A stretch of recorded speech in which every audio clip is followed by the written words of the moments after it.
SSC হোক HSC হোক, দুই জায়গার পরীক্ষাটাই অনেক বেশি কঠিনভাবে নেওয়া হয়েছে, গার্ডও অনেক কঠিনভাবে দেওয়া হয়েছে। এখন আমরা যারা এ প্লাস পাওয়ার কথা ছিলাম, তারা পর্যন্ত আমরা এ প্লাস তো পাওয়া দূরে থাক, আমরা 1 থেকে 2 সাবজেক্টে ফেল করছি। এটা কেন? আমাদের খাতা কেন টিকটকাররা দেখবে? আমাদের খাতা কেন গুরুত্বপূর্ণ সহকারে দেখা হয় নাই? আমাদের একটা বছর যখন লস যায়, তখন আমাদের আত্মীয় স্বজন হোক, পাড়া প্রতিবেশী হোক, যেখানেই হোক, আমাদেরকে অনেক লজ্জার মধ্যে থাকা লাগে। এটা কেন থাকা লাগবে? একটা মানুষের জীবনে ফেল পাস এটা কেন তাদের জীবনে মেন কাহিনী হবে? আমরা এটা চাচ্ছি না। আমরা চাই আমাদের সাপ্লিমেন্টারি এক্সাম দেওয়া হবে এবং এমসিকিউ সিকিউ মিলে আমাদের পাস দেওয়া হবে। কারণ আমরা অনেকে সিকিউতে পাস করার পরে এমসিকিউতে একটা কম পেলে আমরা একদম ফেল করে ফেলি। এটার কারণ কি? আমরা মানুষ, আমাদের সবার এত ফেলের কারণ এটাই যে আমাদের এমসিকিউর পাস আলাদা ছিল, সিকিউর পাস আলাদা ছিল, এবং আমাদের খাতাগুলো গুরুত্বপূর্ণ সহকারে দেখা হয় নাই। এটাই হচ্ছে তার মেন কারণ।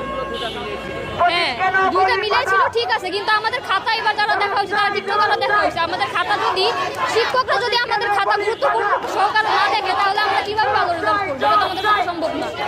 আমার 11টা সাবজেক্টে এ প্লাস আসছে আর একটা ফেল আসছে, তো আমি যদি 11টা সাবজেক্টে এ প্লাস উঠাইতে পারি, আমার কি এতটুকু যোগ্যতা নাই যে আমি একটা সাবজেক্টে 33 মার্ক উঠে পাস করব? আমার কেমিস্ট্রি এমসিকিউ হয়েছে 17টা, সিকিউ ফুললি 5টা দিছি, তারপরেও কিভাবে আমার ফেল আসে? আর আমার একটা ফ্রেন্ডের ফিজিক্স এমসিকিউ হয়েছে 8টা, 7টা হয়েছে, ওই পাস করে অল সাবজেক্ট, আমি কিভাবে ফেল করি বলেন? এখানে কি দুর্নীতি নাই? অবশ্যই যারা খাতা দেখছে তাদের দোষ। আর খাতা তো দেখাইছে বাচ্চা